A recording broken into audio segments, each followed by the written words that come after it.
Hola, ¿qué tal? ¿Cómo les va? Hoy vamos a hablar sobre el Imperio Ruso. ¿Y qué fue de este imperio? Bueno, debemos decir que entre el año 1721 y 1917, el Estado ruso se convirtió en un poderoso imperio con posesiones en Europa, Asia y el norte de América.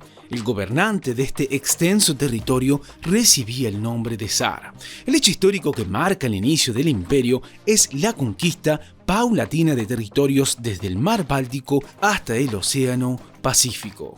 También debemos decir y debemos agregar que esta expansión comenzó bajo el reinado del zar Pedro I y terminó con el corto gobierno de Nicolás II, último de los zares, cuya caída detonaría el inicio de la revolución bolchevique en octubre de 1917. Por último, debemos decir que el extenso imperio ruso alcanzó casi 23 millones de kilómetros cuadrados y su población en 1897 rebasó los 125 millones. Además de la Rusia actual, abarcaba Bielorrusia, una porción del Reino de Polonia, todo el Cáucaso, Finlandia, casi toda Asia Central y la parte oriental de Turquía, así como Alaska y más allá del estrecho de Bering. Continuemos hablando un poco más sobre este imperio, particularmente sobre sus orígenes. Bueno, para comenzar tenemos que decir que, instituido como una monarquía hereditaria, el Imperio Ruso estaba gobernado por un zar de la dinastía Romanov, que además era jefe de la religión oficial, el cristianismo ortodoxo. La sociedad rusa de ese tiempo estaba muy estratificada. Se dividía en una clase aristócrata, poseedora de la tierra, el clero, la clase comerciante, los cosacos y los campesinos, y había un último estrato que ocupaban los grupos étnicos de Siberia y los extranjeros. También debemos decir que respecto a sus orígenes, la lista de zares que gobernaron consecutivamente el imperio es extensa, comenzando con Pedro y Catarina I, Pedro II, Ana, Iván VI, Isabel I, Pedro III, Catalina II, Pablo I, Alejandro I, Nicolás I, Alejandro III y Nicolás II. Continuemos hablando sobre las características de este imperio ruso, comenzando con su geografía. Bueno, debemos decir que el imperio ruso era el tercer más grande a nivel mundial, dominaba muchos estados y territorios, estaba extendido en gran parte del norte del supercontinente euroasiático y por esta razón contaba con una diversa variedad de climas y paisajes. También debemos decir que gran parte del paisaje estaba formado por enormes llanuras, no solo en la parte europea, sino también en la parte asiática. Contaba con la costa más grande del mundo, con unos 43.000 kilómetros a través del Océano Pacífico y Ártico y mares interiores. Sigamos hablando sobre la organización política.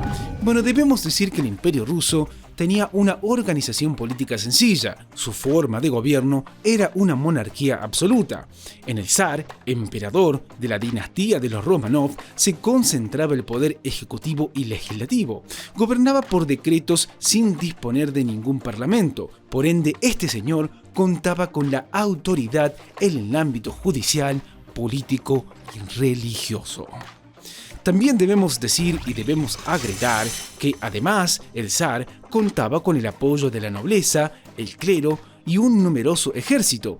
Ante cualquier tipo de división se castigaba a los opositores ejecutándolos o deportándolos a Siberia.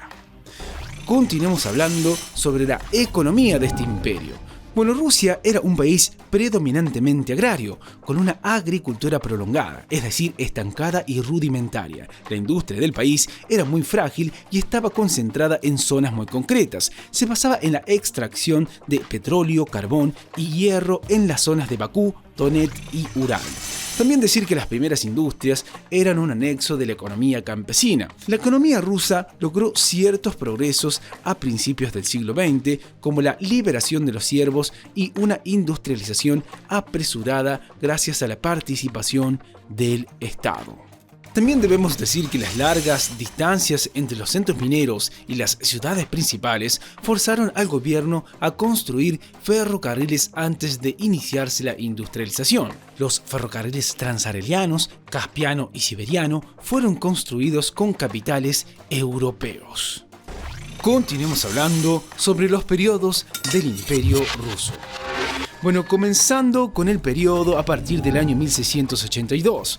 Bueno, debemos decir que la construcción del imperio se debe sin duda alguna a Pedro I y Catalina II, ambos llamados los Grandes. Pedro modernizó la antigua Rusia con leyes que disgustaron a la nobleza tradicionalista. También debemos decir respecto a Pedro que su formación militar en Alemania lo occidentalizó y además le hizo considerar como tarea prioritaria de su gobierno tener un ejército sólido y disciplinado. Hizo campañas militares al sur del imperio para mantener seguras las fronteras con los tártaros y el imperio otomano.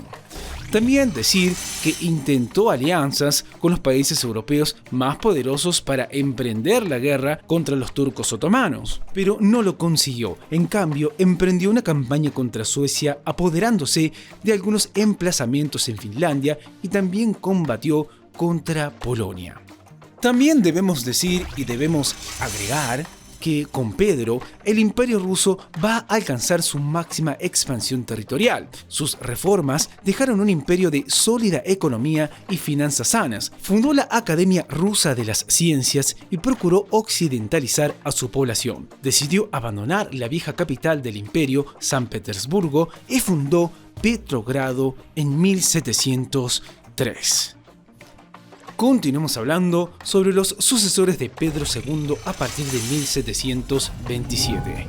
Bueno, debemos decir que a su muerte ascendió al poder su esposa Catalina I, tomó el trono y a ella le sucedió en 1727 su nieto Pedro II, pero su temprana muerte hizo que fuera coronada Ana, hija del zar coadjutor de Pedro, e Iván V. Los sucesores de Pedro II hicieron que Rusia tuviera más presencia en las decisiones europeas.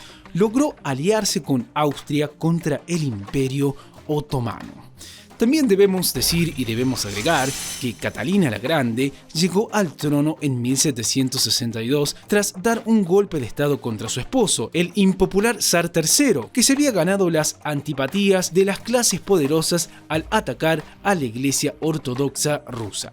También decir y agregar que el imperio enfrentó guerras largas como la Gran Guerra del Norte, que con 21 años de duración dejó sin recursos al Estado. Con Catalina II se impulsó el comercio y la búsqueda de nuevas rutas que conectara Rusia con China y la India. También se volvió a anexionar al imperio el territorio concedido a los tártaros tras la guerra de Crimea.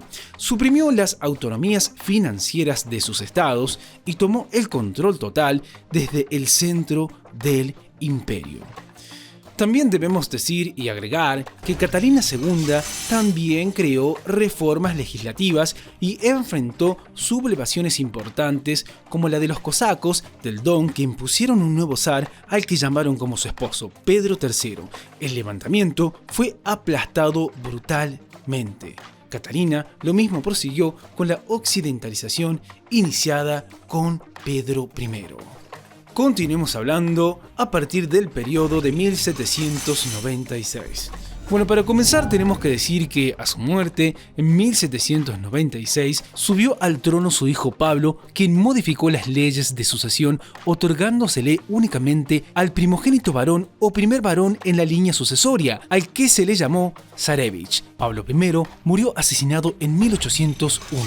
También debemos decir que, bajo el reinado del nuevo zar, Alejandro I, se firmó una alianza con Austria y Gran Bretaña para detener los afanes expansionistas de Napoleón Bonaparte. También debemos decir y debemos agregar que el emperador francés derrotó a Rusia en la batalla de Austerlitz en 1805 y en la de Friedland en 1807, pero las cosas cambiaron en 1812 cuando Napoleón invadió Rusia al mando de 600.000 soldados, pero Napoleón no contó con la crudeza del invierno ruso y su falta de conocimientos del territorio hizo que fuera la campaña más desastrosa emprendida por Bonaparte. Regresó a Francia con menos de 30.000 soldados. También debemos decir y agregar que los siguientes zares llevaron a Rusia por el camino de las guerras y la caída económica. República. El último de ellos, Nicolás II, no tuvo tiempo de instaurar reformas al ya herido de muerte imperio. En 1917, tras una larga cadena de levantamientos y sangrientas represiones, se tomó el Palacio de Invierno, lo que se llamó la Revolución Rusa, que ya lo veremos en otro video. Por último, decir que de manera secreta los últimos Romanov de la familia reinante fueron asesinados y tras una larga guerra el antiguo imperio ruso pasó a convertirse en la Unión de Repúblicas Socialistas Soviéticas. Bueno, esto es todo por hoy. Como siempre les decimos, chequeen los videos de nuestro canal que seguramente les serán de utilidad. ¡Hasta la próxima!